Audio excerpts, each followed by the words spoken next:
Hello friends, class 8 का NCERT book history अध्याय 8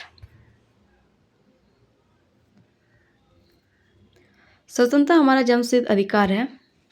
इसके बारे में हम लोग देखेंगे। 1890 के दशक तक बहुत सारे लोग क्या कर रहे थे, कांग्रेस के राजनीतिक तौर तरीकों पर सवाल खड़ा करने लगे थे।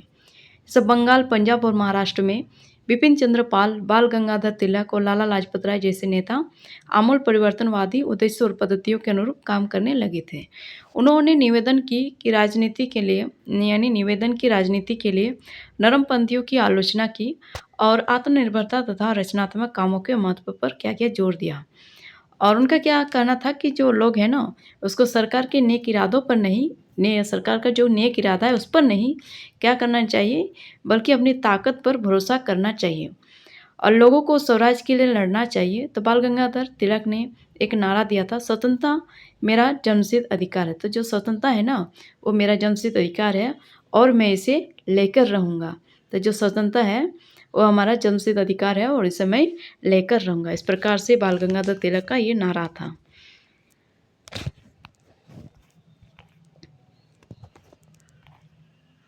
देखिए, 1905 में वायसराय कर्जन ने बंगाल का विभाजन कर दिया। उस वक्त बंगाल ब्रिटिश भारत का सबसे बड़ा क्या था, प्रांत था। बिहार और उड़ीसा के कुछ भाग भी उस समय बंगाल का हिस्से थे। तो जो 1905 है, वायसराय कर्जन ने बंगाल का विभाजन कर दिया। उस वक्त क्या था, बंगाल ब्रिटिश भारत का सबसे बड़ा प्रांत था। ठीक है। अब बिहार और उड़ीसा के कुछ भाग भी उस समय बंगाल का हिस्सा थे। और अंग्रेजों का क्या कहना था कि प्रशासकीय सुविधा, जो बंगाल विभाजन कर रहा था तो उसका कहना था कि प्रशासकीय सुविधा को ध्यान में रखते हुए बंगाल का क्या कर रहे हैं, बंटवारा करना जरूरी था। परंतु असल बात कुछ और था। प्रशासकीय सुविधा का मतलब क्या था, इससे किसको सुविधा मिलने वाली थी, तो जाहिर है कि इसका ताल्लुक अंग्रेज अपने अफसरों और व्यापारियों के फायदे से था। तो इसका मतलब यही था कि वो अपने अफसर यानी अंग्रेज लोग अपने अफसरों और व्यापारियों के फायदे से था, इसका फायदा ज़्यादा उन लोगों को था। लेकिन सरकार ने गैर बंगाली इलाकों को अलग करने की बजाय उसके पूर्वी भागों को अलग करके आपस में मिला दिया। तो सरकार ने क्या किया, जो गैर बंगाली इलाका है उसको अलग करने की बजाय क्या किया, जो पूर्वी भाग है उसको अलग करके असम में मिला दिया।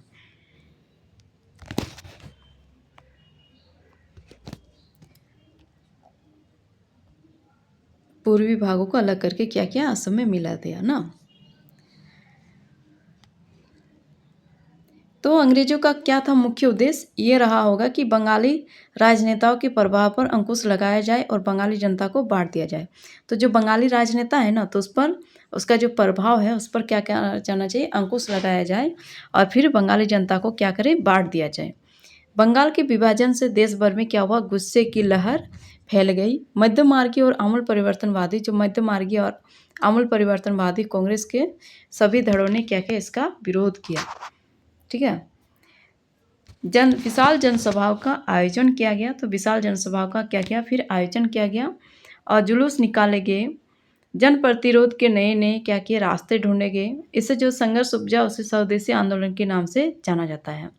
तो इससे जो संघर्ष उपजा तो इसको किस नाम से जाना जाता है, स्वदेशी आंदोलन के नाम से जाना जाता है ना। यह आंदोलन क्या था, बंगाल में सबसे ताकतवर था, परंतु अन्य इलाकों में भी क्या हुआ था, ये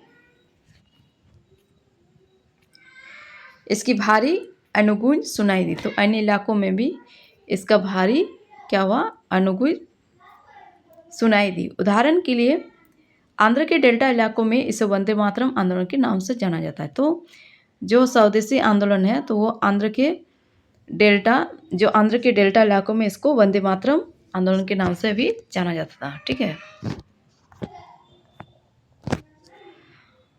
देखिए, ये बाल गंगाधर का चित्र है और इधर देख लेते हैं, बाल गंगाधर का चित्र है देखिए। और इधर मेज पर जो रखा हुआ बुक है वह अखबार का नाम है, फिर उसमें एक बुक भी रखा हुआ है।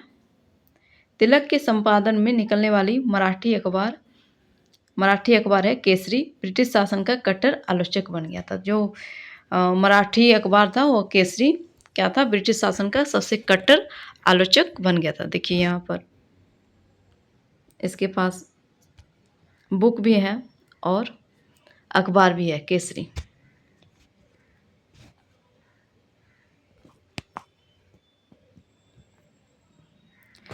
देखिए ये स्वदेशी आंदोलन के लोग दौरान कितने सारे लोग हैं ना बाहर,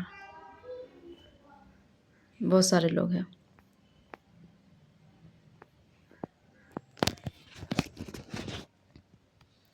अब देखेंगे स्वदेशी आंदोलन ब्रिटिश शासन का, जो स्वदेशी आंदोलन है ये ब्रिटिश शासन का विरोध किया और स्वयं सहायता स्वदेशी उद्यमों, राष्ट्रीय शिक्षा, भारतीय भाषा के उपयोग को बढ़ावा दिया। जो राष्ट्रीय शिक्षा है, फिर जो भारतीय भाषा है उसको, उसके उपयोग को क्या किया, बढ़ावा दिया गया। और स्वराज के लिए आमूल परिवर्तनवादी ने जनता को लामबंद करने, जो लामबंद क्या है, लामबंद करने और ब्रिटिश संस्थानों व वस्तुओं के बहिष्कार पर जोर दिया। जो ब्रिटिश चीज़ है उसका बहिष्कार पर जोर दिया, ठीक है। फिर ब्रिटिश संस्थान है उसको भी बहिष्कार किया। कुछ लोग ब्रिटिश शासन को उखाड़ फेंकने के लिए क्रांतिकारी हिंसा के समर्थक थे। तो कुछ लोग चाहते थे कि ब्रिटिश शासन है ना उसको उखाड़ के फेंक दे।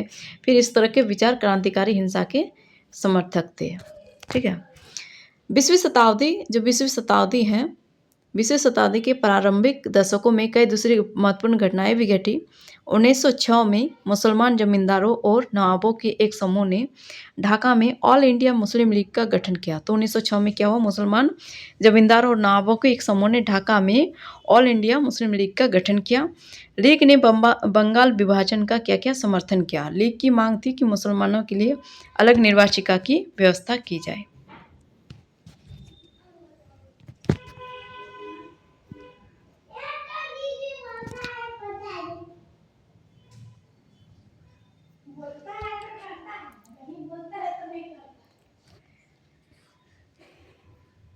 लीग ने बंगाल विभाजन का समर्थन किया।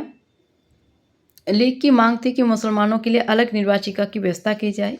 और 1909 में क्या हुआ फ्रेंड, सरकार ने यह मांग मान ली।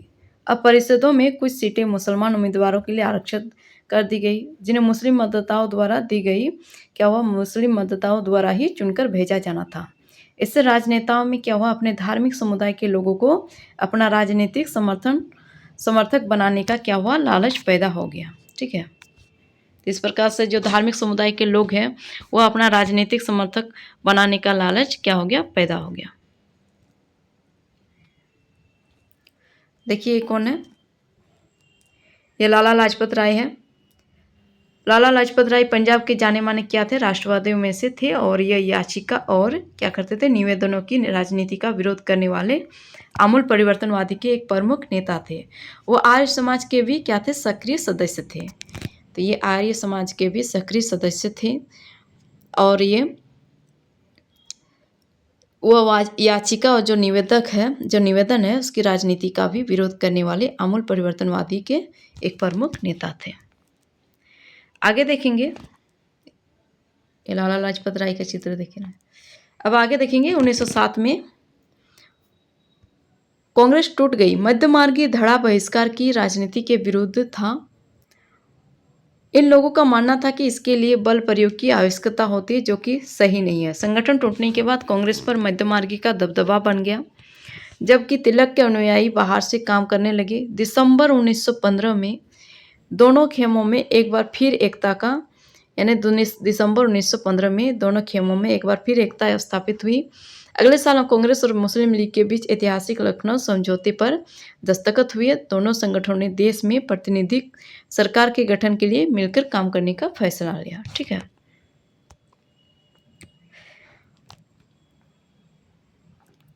अब आगे देखेंगे। अब देखिए क्या है, क्रांतिकारी हिंसा, समाज में आमूल बदलाव लाने के लिए हिंसा का उपयोग करना। परिषद प्रशासकीय सलाहकारी या प्रतिनिधिक दायित्व को निभाने वाली मनोनीत या निर्वाचित संस्था होती है। जनराष्ट्रवाद का उदय। अब देखेंगे जनराष्ट्रवाद का उदय क्या है। 1919 के जो है 1919 के बाद अंग्रेजों के खिलाफ चल रहा संघर्ष धीरे धीरे एक जन आंदोलनों में क्या हुआ, तब्दील होने लगा, ठीक है। इस आंदोलन से जुड़ते गए कई बार औद्योगिक मजदूरों ने भी आंदोलन में योगदान दिया। तो क्या क्या था, यहाँ पर किसान भी जुड़ने गए, किसान भी, आदिवासी भी, विद्यार्थी भी और महिलाएं बड़ी संख्या में क्या हो रहे थे, इस आंदोलन से जुड़ते गए। कई बार औद्योगिक मजदूरों ने भी इस आंदोलन में क्या किया, योगदान दिया। 20 के जो दशक से कुछ खास व्यावसायिक समूह भी कांग्रेस को सक्रिय समर्थन देने लगे थे। ऐसा क्यों हुआ, तो इसके बारे में देखेंगे। पहले विश्व युद्ध ने भारत की आर्थिक और राजनीतिक स्थिति क्या की थी, बदल दी थी। और इस युद्ध की वजह से क्या हुआ था, ब्रिटिश भारत सरकार के रक्षा व्यय में क्या कर रहे थे, भारी इजाफा हुआ। तो जो ब्रिटिश भारत है, सरकार के रक्षा व्यय में भारी इजाफा हुआ।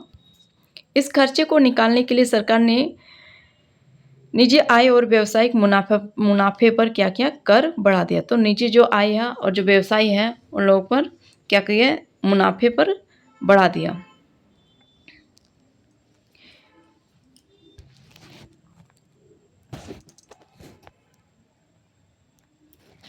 अब देखेंगे, मुनाफे पर बढ़ा दिया था। सैनिक व्यय में इजाफे तथा युद्धक आपूर्ति की वजह से जरूरी कीमतों की चीज़ों में भारी क्या हुआ, उछाल आया और आम लोगों की ज़िंदगी में मुश्किल होती गई। तो इस प्रकार से जो मुनाफे बढ़ा दिया गया, इससे क्या हुआ, सैनिक व्यय में इजाफे, तो जो सैनिक खर्चा था उसमें भी इजाफा हुआ।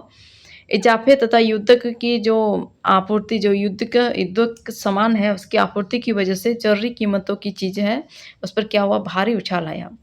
तो जो सैनिक खर्चा में बढ़ोतरी हुई, युद्ध के सामान की बढ़ोतरी हुई, जिसके चलते क्या हुआ, जो चीज़ों की सामान है उसका कीमत बहुत ज़्यादा बढ़ गया और आम लोगों की ज़िंदगी में क्या हुआ, बहुत ज़्यादा मुश्किलें होने लगी, होती गई। और दूसरी ओर व्यावसायिक समूह युद्ध से बेमिसाल यानी बेहिसाब मुनाफा कमा रहे थे। तो जो व्यवसायी लोग हैं वे लोग क्या कर रहे थे, युद्ध से बेहिसाब मुनाफा कमा रहे थे। जैसा कि हम लोग देख चुके हैं अध्याय 6 में। इस युद्ध में औद्योगिक वस्तुओं जैसे जूट के बोरे, कपड़े,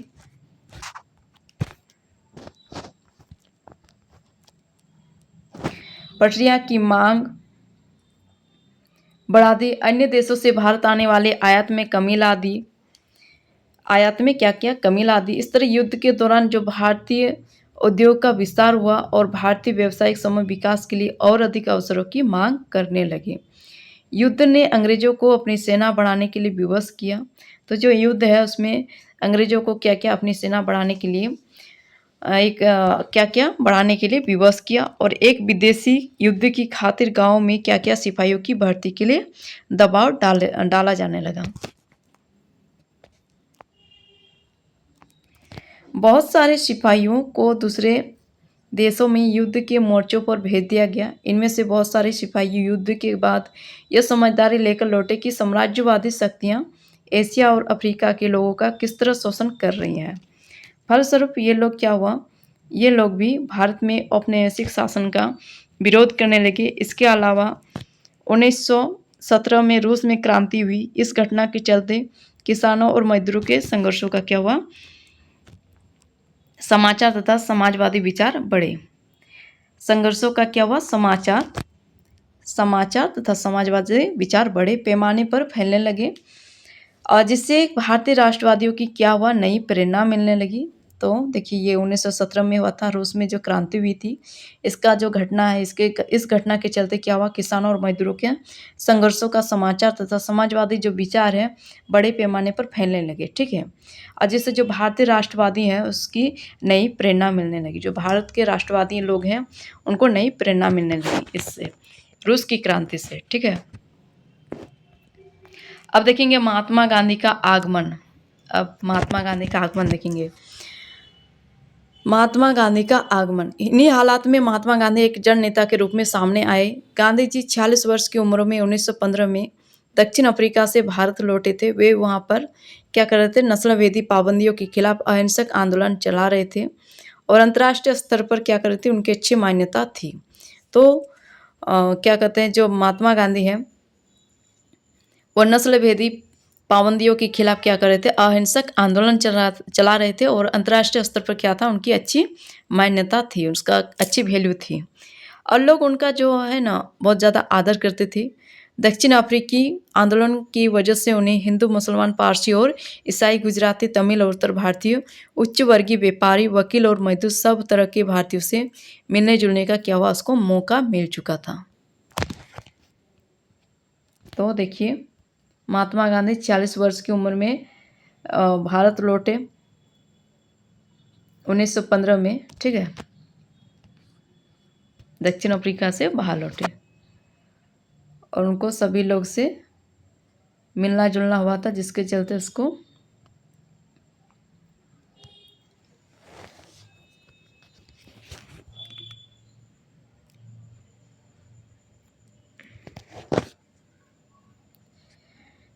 उनको बहुत ज़्यादा आदर भी मिलती थी। अब महात्मा गांधी ने क्या हुआ, पहले साल पूरे भारत का दौरा किया। तो पहले साल क्या क्या उन्होंने पूरे भारत का दौरा किया। इस दौरान वे यहाँ के लोगों का क्या क्या उनकी ज़रूरतों और हालतों को समझने में लगे रहे और उनके जो शुरुआती प्रयास है चंपारण, खेड़ा और अहमदाबाद के स्थानीय आंदोलन के रूप में क्या क्या सामने आए। इन आंदोलनों के माध्यम से उनका राजेंद्र प्रसाद और वल्लभ भाई पटेल से परिचय हुआ। तो इन आंदोलनों से क्या उनको राजेंद्र प्रसाद और वल्लभ भाई पटेल से परिचय हुआ। 1918 में क्या हुआ फ्रेंड, 1918 में इलाहाबाद में उन्होंने मिल मजदूरों की हड़ताल का सफलतापूर्वक नेतृत्व किया। इसके बाद देखते हैं,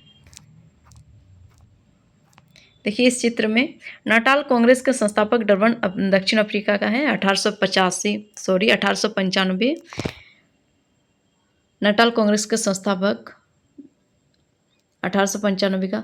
यह 1895 में अन्य भारतीयों के साथ महात्मा गांधी ने नस्ली भेदभाव का विरोध करने के लिए नाटाल कांग्रेस का गठन किया था 1895 में ना।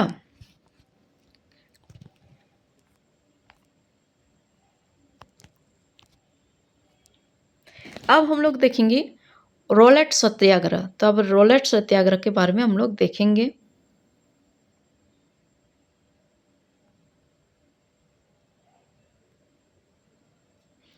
1919 में गांधी जी ने अंग्रेजों द्वारा हाल ही में पारित किए गए 1919 में गांधी जी ने अंग्रेजों द्वारा हाल ही में पारित किए गए रॉलेट कानून के खिलाफ सत्याग्रह का आह्वान किया।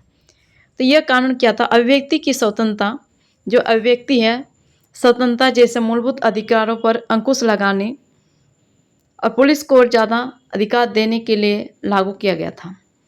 महात्मा गांधी मोहम्मद अली जिन्ना तथा अन्य नेताओं का मानना था कि सरकार के पास लोगों की बुनियादी स्वतंत्रता पर अंकुश लगाने का कोई अधिकार नहीं है। तो सरकार क्या कर रहे थे, जो लोगों का है ना उनका अभिव्यक्ति की स्वतंत्रता छीन लिए थे और उनका जो मूलभूत अधिकार है उस पर अंकुश लगाया था और जो पुलिस का अधिकार है उसको और ज़्यादा बढ़ाया गया। तो इन सारी चीज़ों को महात्मा गांधी ने हटाने के लिए, यानी उसको क्या कर रहे थे, इन सारे अधिकारों को निरस्त करने का कोशिश करना चाह रहे थे, यानी रॉलेट सत्याग्रह के द्वारा, ठीक है। और महात्मा गांधी, मोहम्मद अली जिन्ना तथा अन्य नेताओं का भी मानना था कि सरकार के पास लोगों की बुनियादी, तो इस तरह से जो महात्मा गांधी, मोहम्मद अली जिन्ना तथा अन्य नेताओं का है, इन लोगों का भी मानना था कि जो सरकार है ना उसके पास लोगों की जो बुनियादी स्वतंत्रता है उसको अंकुश लगाने का कोई अधिकार नहीं है, उसको छीनने का कोई अधिकार नहीं है। तो उन्होंने इस कानून को क्या किया, शैतान की करतूत, यानी शैतान की करतूत और निरंकुशवादी बताया। तो ये जो कानून है उन लोगों ने इनको क्या माना कि ये जो कानून सरकार ने बनाया है ये शैतान की करतूत और निरंकुशवादी बताया है। गांधी जी ने लोगों से आह्वान किया कि इस कानून का विरोध करने के लिए 6 अप्रैल 1919 को अहिंसक विरोध दिवस के रूप में, अपमान व याचना दिवस के रूप में मनाया जाए। तो क्या क्या फ्रेंड, इस कानून को 6 अप्रैल 1919 को अहिंसक विरोध दिवस के रूप में, अपमान व याचना दिवस के रूप में मनाया जाए। तो ये वाला क्वेश्चन है फ्रेंड, दिसंबर 2024 का क्वेश्चन में पूछा था, ठीक है, आया था क्वेश्चन में 2024 वाला एग्जाम में सीटेट पेपर में ये वाला क्वेश्चन आया था। अब देखेंगे दिवस के रूप में मनाया जाए, तो ये क्या था, तो अपमान व याचना दिवस के रूप में मनाया जाए और हड़तालें की जाए। आंदोलन शुरू करने के लिए सत्याग्रह सभाओं का गठन किया गया। देखिए यहाँ पर किस प्रकार से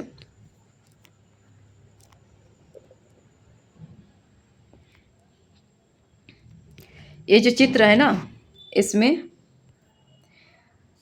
वो परिषद जहां जनरल डायर ने लोगों की सभा पर क्या किए थे, गोली चलाई थी। बाद के इस चित्र में लोग दीवार पर जो देखिए किस प्रकार से छेद बना हुआ, गोली का छेद ना, यहाँ पर इन सारे दीवारों पर गोली का छेद बना हुआ है तो दिखाया है।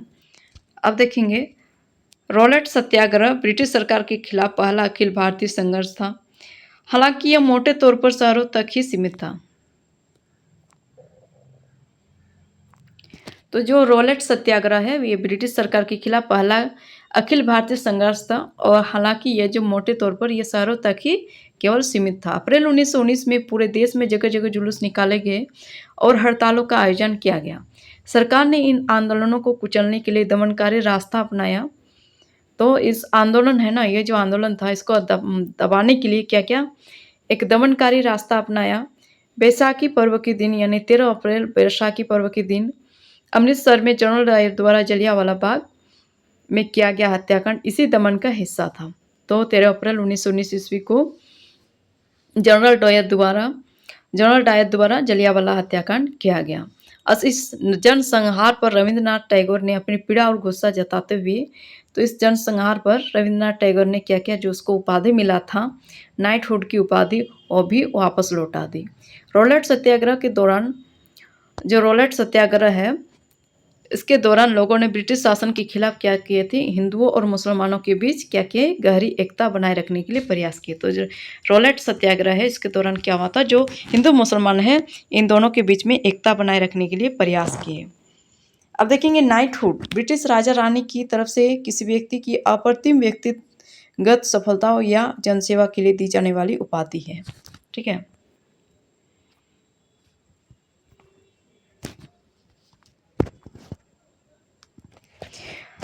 आगे देखेंगे कि महात्मा गांधी भी यही चाहते थे कि उनकी राय में भारत यहाँ रहने वाले सभी लोगों यानी सभी हिंदू और मुसलमानों अन्य धर्मों के लोगों का देश है। उनकी गहरी आकांक्षा थी कि हिंदू और मुसलमान किसी भी न्यायपूर्ण उद्देश्य के लिए एक दूसरे का समर्थन करें। अब देखेंगे खिलाफत आंदोलन और असहयोग आंदोलन। खिलाफत जो आंदोलन है और असहयोग आंदोलन है उसके बारे में देखेंगे। खिलाफत का मुद्दा इसी तरह एक ज्वलंत मुद्दा था। 1920 में अंग्रेजों ने तुर्की के सुल्तान खलीफा पर बहुत सख्त संधि थोप दी थी। जलियांवाला बाग हत्याकांड की तरह इस घटना पर भी भारत के लोगों में भारी गुस्सा था। भारतीय मुसलमान यह भी चाहते थे कि पुराने ऑटोमन साम्राज्य में स्थित पवित्र मुस्लिम स्थानों पर खलीफा का नियंत्रण बना रहना चाहिए। खिलाफत आंदोलन के नेता मोहम्मद अली और शौकत अली अब एक सर्वव्यापी सहयोग आंदोलन शुरू करना चाहते थे। गांधी जी ने उनके आह्वान का समर्थन किया और कांग्रेस से आग्रह किया कि वो पंजाब में हुए अत्याचारों, जलियांवाला बाग हत्याकांड और खिलाफत के मामले में हुए अत्याचार के विरुद्ध मिलकर अभियान चलाए और क्या करें, स्वराज की मांग करें। तो क्या था फ्रेंड, जो खिलाफत है ना, खिलाफत आंदोलन और असहयोग आंदोलन, ये क्या था, एक ज्वलंत मुद्दा था। ये क्या था, एक ज्वलंत मुद्दा था। 1920 में जो अंग्रेजों ने तुर्की के खिलाफ यानी तुर्की के सुल्तान के खिलाफ बहुत सख्त संधि थोप दी थी, वह जलियांवाला बाग हत्याकांड की तरह ही इस घटना पर भारत के लोगों में क्या हो रहा था, भारी गुस्सा था। भारतीय मुसलमान ये भी चाहते थे कि पुराने ऑटोमन साम्राज्य में जो स्थित पवित्र मुस्लिम स्थान है स्थानों पर खलीफा का नियंत्रण बना रहना चाहिए। तो भारतीय मुसलमान है ना, ये क्या चाहते थे कि जो पुराने ऑटोमन साम्राज्य है वहाँ पर स्थित पवित्र मुस्लिम स्थानों पर खलीफा का क्या करें, नियंत्रण बना रहना चाहिए। अब खिलाफत आंदोलन के नेता मोहम्मद अली और शौकत अली अब एक क्या थे, सर्वव्यापी असहयोग आंदोलन शुरू करना चाहते थे। और गांधी जी ने क्या किया, उनका भी आह्वान का समर्थन किया और कांग्रेस से आग्रह किया कि वो पंजाब में जो अत्याचार हुआ है, जलियांवाला बाग जैसा हत्याकांड और खिलाफत के मामले में हुए अत्याचार के विरुद्ध कर अभियान चलाए और स्वराज की मांग करें।